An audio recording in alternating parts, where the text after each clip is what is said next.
Subscribe करो Punjabi Reel TV, bell भी नप दो। Hello ji, my name is Amit Singh and you are watching me Punjabi Reel TV. So guys आज एक होर वीडियो लेके हाजिर हो गए हैं जिहदा ताल्लुक है शोएब अख्तर जी नाल। शोएब अख्तर एक पाकिस्तान दे इदां दे फास्ट बॉलर ने जिन्हां ने अपनी जिहड़ी हुंदी है ना एक धाक जमाई है, यानी पूरे वर्ल्ड विच धाक जमाई है, यू नो। एंड ये गल नहीं है कि वो पाकिस्तान दे प्लेयर ने, दैट्स वाई उन्होंने सिर्फ पाकिस्तान के लोग पसंद कर रहे हैं। यह गल बिल्कुल है नहीं, ठीक है। मेरी गल समझो ध्यान नाल कि ਜਿਹੜੇ ਉਹਨਾਂ ਦੇ फैंस है ना वो इंडिया तो बहुत ने, एंड ਜਿਹੜੀ ਉਹਨਾਂ ਦੀ बॉलिंग ਦੇ फैंस ना यार मैं कहना कमाल ने, ठीक है। सो बिना किसी टाइम वेस्ट के वीडियो शुरू करेंगे, पर उससे पहले अपने चैनल को कर दो subscribe and hit the bell icon as well, ਤਾਂ ਜੋ ਨੋਟੀਫਿਕੇਸ਼ਨ ਤੁਹਾਡੇ ਫੋਨਾਂ ਤੇ ਤੁਹਾਨੂੰ ਮਿਲਦੀਆਂ ਰਹਿਣ। ਸੋ ਵੀਡੀਓ ਸ਼ੁਰੂ ਕਰਾਂਗੇ, ਲੈਟ ਗੈਟ ਸਟਾਰਟਡ। ਹਾਂ ਸਿੱਧੀ ਕਿੱਲੀ ਜਾਂਦੀ ਹੈ ਸੈਂਟਰ ਦੇ ਵਿੱਚੋਂ ਘੁਮਾ ਕੇ ਜਾਂਦੀ ਹੈ ਤਾਂ ਪਿੱਛੇ ਨੂੰ, ਨਾਈਸ। ਓਕੇ ਅੱਜ ਦੀ ਵੀਡੀਓ 'ਚ ਦੇਖਦੇ ਟਾਂਗੇ ਵਾਲਾ ਕੋਈ ਇਹਨਾਂ ਦਾ ਸੀਨ ਹੈ, ਇੱਕ ਮਤਲਬ ਸਟੋਰੀ ਸੀ ਉਹ ਇਹਨਾਂ ਨੇ, ਆਈ ਥਿੰਕ ਇਹਨਾਂ ਨੇ ਆਪਣੀ ਨੋਵਲ ਵਿੱਚ ਆਪਣੀ बायोग्राफी शेयर की थी। कंट्रोवर्शियल यूनिट्स में एक जबरदस्त वाकया बयान किया है जो लाहौर के एक टांगे वाले से मुंसलिक है कि कैसे उसने एक रात खाली जेब शोएब अख्तर को न सिर्फ अपनी मजदूरी से खाना खिलाया था बल्कि अपने साथ फुटपाथ पर सुलाया भी था और अगली सुबह मॉडल टाउन स्टेडियम में छोड़ने गया था जहां पीआईए की टीम के लिए जहीर अब्बास ट्रायल ले रहे थे। शोएब अख्तर इस वाक़े के बारे में लिखता है कि वो एक अच्छा तालिब इल्म था, इसलिए उसका खानदान चाहता था कि वो अपनी तालीम जारी रखे, लेकिन उसके यूथ टेस्ट और वनडे इंटरनेशनल डेब्यू ने उसे ये एहसास दिलाया था कि क्रिकेट अब उसकी वाहिद दिलचस्पी थी। शोएब अख्तर लिखता है कि मुझे पता था कि मैं अब प्रोफेशनल गेम खेलना चाहता हूँ, इसलिए मेरी कॉलेज में हाजिरियाँ कम होती चली गईं। मेरे लिए अपने घर वालों को मनाना आसान काम नहीं था। मुझे ये भी इल्म था कि मुझे अब एक नौकरी की जरूरत भी है, ताहम अभी तक कोई ऐसी नौकरी नहीं मिली थी जिसमें मुझे दिलचस्पी महसूस होती हो। एक दिन मेरे दोस्त एजाज अरशद ने मुझे बताया कि पाकिस्तान एयरलाइंस लाहौर में ट्रायल मुनक्किद कर रही है ताकि वो अपनी कराची डिवीजन टीम के लिए खिलाड़ी चुन सके। ये मेरे लिए बेहतरीन हल था, एक ऐसी नौकरी जो मैं वाकई करना चाहता था। यूं मैंने अपनी किस्मत आजमाई का फैसला कर लिया। मैंने एक बैग पकड़ा और एजाज को कायल कर लिया कि वो मेरे साथ लाहौर चले। अब हम लाहौर की बस पकड़ने के लिए चल पड़े। हमने बस की टिकट नहीं खरीदी थी क्योंकि हम दोनों के पास इतने पैसे नहीं थे, इसलिए हमने बस के चलने का इंतजार किया और जो ही उसकी रफ्तार तेज हुई हम दोनों दौड़कर उसके पीछे लटक कर उसकी छत पर चढ़ गए। कंडक्टर बहुत सियाना था और वो मुसलसल ये चेक कर रहा था कि कोई कंपनी के खर्चे पर मुफ्त का सफर तो नहीं कर रहा। 7 घंटे का वो सारा सफर हमारा इस बस कंडक्टर को डॉज कराने में गुजरा। वो एक साइड से ऊपर अपना सर बाहर की जानिब निकाल लेता और हम दूसरी तरफ झुक जाते। हर बस से पहले हम उतर जाते और जो ही बस दोबारा चलने लगती हम दौड़कर उस पर चढ़ जाते। मुझे ये सफर अच्छी तरह याद है क्योंकि कंडक्टर ने इस तरह तय किया हुआ था कि उसने हमसे किराया वसूल करना है जैसे हमने सोचा हुआ था कि हम दोनों ने नहीं देना और हमने मुफ्त सफर करना है। इस तरह हम शाम तक लाहौर पहुंच गए। लेट पहुंचने पर एक और मसला खड़ा हो गया कि अब हम कहां रात बसर करें। ट्रायल अगली सुबह होने थे, इसलिए हमें रात गुजारने के लिए किसी छत की जरूरत थी। मेरी जेब में 12 रुपए थे जबकि एजाज के पास 13 रुपए थे, जो दोनों के मिलाकर 25 रुपए बनते थे और हमें पता चला कि एक रात किसी सस्ते होटल में इतने रुपयों की जरूरत थी। ताहम अगर हम रात बसर करने के लिए ये पैसे खर्च कर देते तो फिर हमें अपना रात का खाना कुर्बान करना पड़ता, जो हम दोनों नौजवान लड़कों के लिए मुमकिन न था। एजाज इस सूरत हाल से बहुत परेशान हो गया। ताहम मैं पढ़े स्कूल में था। मैंने उसे बताया कि मैं रात गुजारने के लिए किसी टांगे वाले के साथ जगह ढूंढ लूंगा। मैंने टांगा देखा जो कि नया लग रहा था और उसको जवान के पास गया और सलाम कहा। मैं चाहता हूँ कि आप मुझे आज रात का खाना खिलाएं। इसने पूछा तुम कौन हो? मैंने उसे बताया कि मैं पिंटी का एक क्रिकेटर हूँ, क्या तुम पाकिस्तान क्रिकेट टीम के लिए खेलते हो? उसने फौरन पूछा। मैंने कहा अल्लाह करे कि ये दिन भी आएगा, लेकिन इस वक्त मैं तुम्हारे सामने खड़ा हूँ। मुझे आज तक याद है कि वो मेरी बात सुनकर मुस्कुरा पड़ा था और पूछने लगा था कि वो मेरे ऊपर क्यों मेहरबानी करे।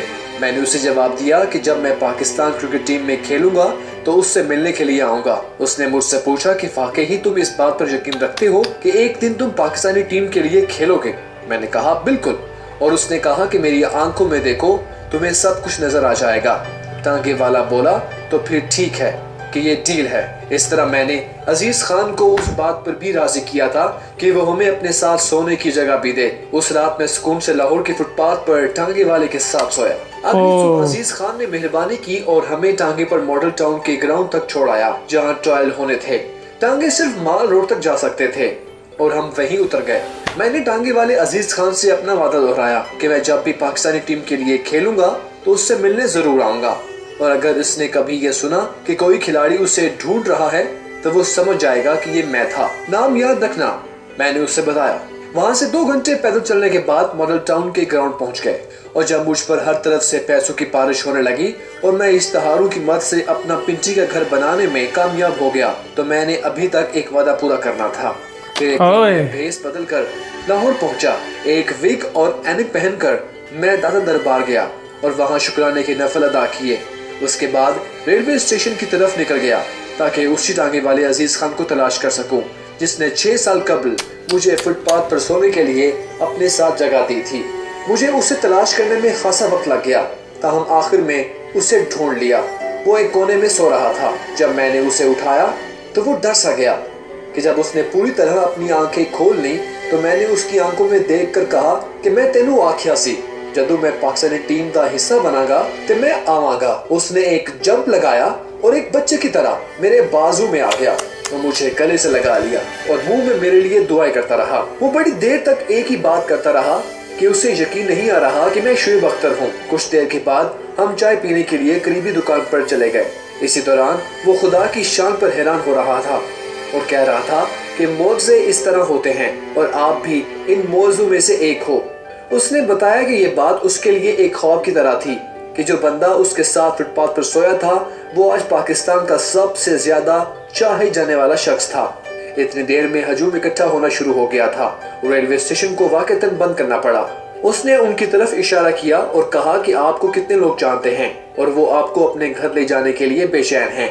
मैंने कहा हाँ, लेकिन तुम वो शख्स थे जिसने मुझे उस वक्त पनाह दी जब मुझे कोई नहीं जानता था, इसलिए तुम वाहिद शख्स हो जिसे मैं जानता हूँ और मैं यहाँ सिर्फ तुमसे मिलने आया हूँ। मैंने बड़ी कोशिश की कि उसकी जेब में कुछ रुपए डाल दूं, लेकिन उसने वो रकम मुझसे नहीं ली। अजीज खान दुनिया की आंखों में एक गरीब आदमी था, लेकिन मेरे लिए वो इज्जत नफ्स और अजमत का शाहकार था। उसी रात हम दोनों ने दोबारा खाना खाया और उसने खाने के पैसे खुद दिए।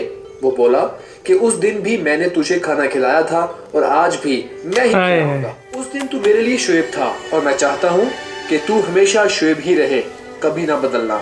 उसने मुझसे पूछा कि क्या मैं इसके टांगे की सवारी करूंगा। मैंने कहा क्यों नहीं। यूं हम दोनों ने वही रूट लिया जो 6 साल कबल इस्तेमाल किया था जब मैं PIA के लिए ट्रायल देने के लिए आया था। अजीज खान मेरे साथ राब्ते में रहा जब तक वो 4 साल कबल फौत हो गया। Oh यार, it's really very emotional and sensitive story. Good motivational too. Okay, so this is the video.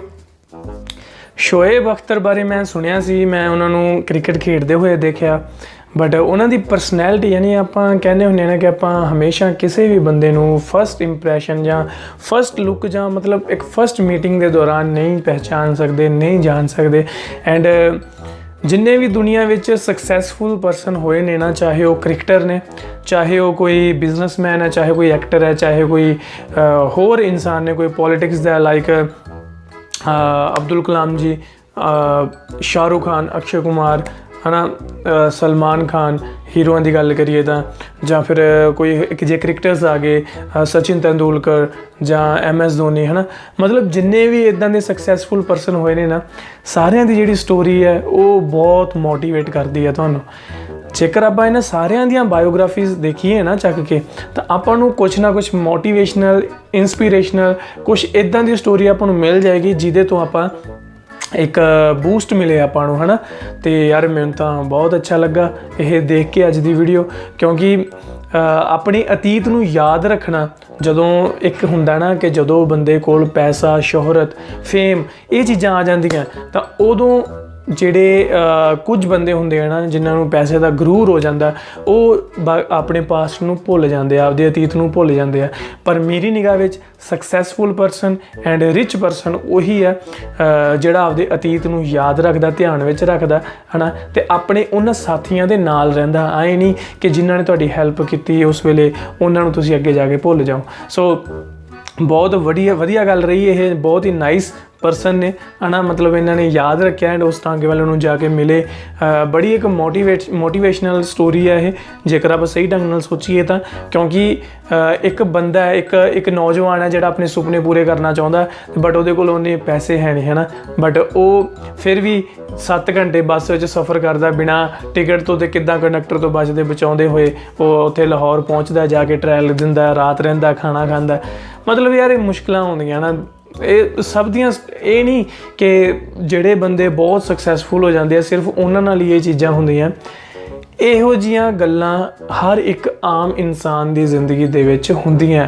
ਤੁਸੀਂ ਯਾਦ ਕਰਕੇ ਦੇਖੋ, ਤੁਹਾਡੇ ਨਾਲ ਵੀ ਕੋਈ ਨਾ ਕੋਈ ਇੱਦਾਂ ਦੀ ਚੀਜ਼ ਜ਼ਰੂਰ ਹੋਈ ਹੋਏਗੀ ਜਦੋਂ ਤੁਹਾਨੂੰ ਥੋੜ੍ਹਾ ਸਟਰਗਲ ਕਰਨਾ ਪਿਆ ਹੋਣਾ, ਤੁਹਾਨੂੰ ਐਡਜਸਟ ਕਰਨਾ ਪਿਆ ਹੋਣਾ ਸਿਚੁਏਸ਼ਨਸ ਦੇ ਨਾਲ, ਹੈ ਨਾ।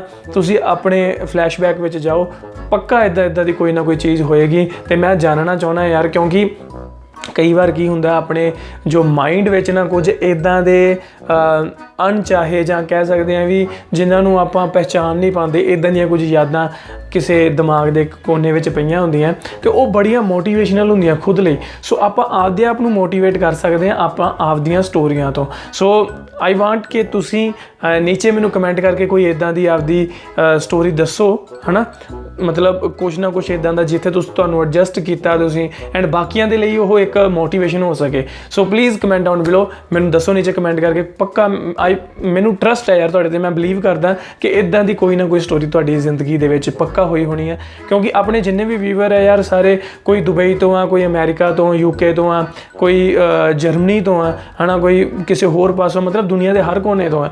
ਅਤੇ ਜਿੰਨੇ ਵੀ ਮੁੰਡੇ ਬਾਹਰ ਰਹਿੰਦੇ ਆ ਨਾ, ਜਿਹੜੇ ਬਾਹਰ ਕੰਮ ਕਰਦੇ ਆ, ਸ਼ਿਫਟਾਂ ਲਾਉਂਦੇ ਆ, ਮੈਨੂੰ ਪਤਾ ਉਹਨਾਂ ਦੀ ਲਾਈਫ ਇੰਨੀ ਸੌਖੀ ਨਹੀਂ ਹੈ। ਆਪਾਂ ਨੂੰ ਲੱਗਦੀ ਸੌਖੀ ਹੈ ਪਰ ਸੌਖੀ ਨਹੀਂ ਹੁੰਦੀ। ਸੋ ਮੈਂ ਇਹ ਵੀਡੀਓ ਆਮ ਇਨਸਾਨਾਂ ਦੇ ਨਾਮ 'ਤੇ ਹੀ ਕਰੂੰਗਾ। ਸੋ ਪਲੀਜ਼ ਮੈਨੂੰ ਨੀਚੇ ਕਮੈਂਟ ਕਰਕੇ ਦੱਸਿਓ, ਐਂਡ ਇਹਨਾਂ ਦੇ ਲਈ ਸਲੂਟ ਹੈ ਯਾਰ ਸ਼ੋਏਬ ਅਖਤਰ ਜੀ ਦੇ ਲਈ। ਸੋ ਤੁਹਾਨੂੰ ਕਿੱਦਾਂ ਲੱਗੀ ਵੀਡੀਓ ਨੀਚੇ ਕਮੈਂਟ ਕਰਕੇ ਇਹ ਵੀ ਦੱਸਿਓ, ਹੈ ਨਾ, ਅਤੇ ਕਮੈਂਟ ਕਰਕੇ ਆਪਣੀ ਸਟੋਰੀ ਜ਼ਰੂਰ ਸ਼ੇਅਰ ਕਰਿਓ ਯਾਰ। ਮੈਂ ਇਹ ਤੁਹਾਡੀਆਂ ਜਿੰਨੀਆਂ ਵੀ ਕਮੈਂਟਸ ਆਉਣਗੇ ਉਹਨਾਂ ਨੂੰ ਮੈਂ ਆਪਣੇ ਇੰਸਟਾਗ੍ਰਾਮ ਸਟੋਰੀਜ਼ 'ਤੇ ਜ਼ਰੂਰ ਸ਼ੇਅਰ ਕਰੂੰਗਾ। ਸੋ ਤੁਸੀਂ ਸਾਰੇ ਜਣੇ ਦੇਖਿਓ, ਐਂਡ ਪੰਜਾਬੀ ਰੀਲ TV ਆਪਣਾ ਇੰਸਟਾਗ੍ਰਾਮ ਦਾ ਹੈਂਡਲ ਹੈ, ਅਤੇ ਮੈਂ ਮਿਲੂੰਗਾ ਤੁਹਾਨੂੰ ਕਿਸੇ ਹੋਰ ਵੀਡੀਓ 'ਚ। ਤਦ ਤੱਕ ਲਈ ਮੈਨੂੰ ਦਿਓ ਇਜਾਜ਼ਤ। ਸਤਿ ਸ਼੍ਰੀ ਅਕਾਲ, ਅਤੇ ਚੱਕੀ ਰੱਖੋ ਇੱਦਾਂ ਹੀ ਕੰਮ। Okay.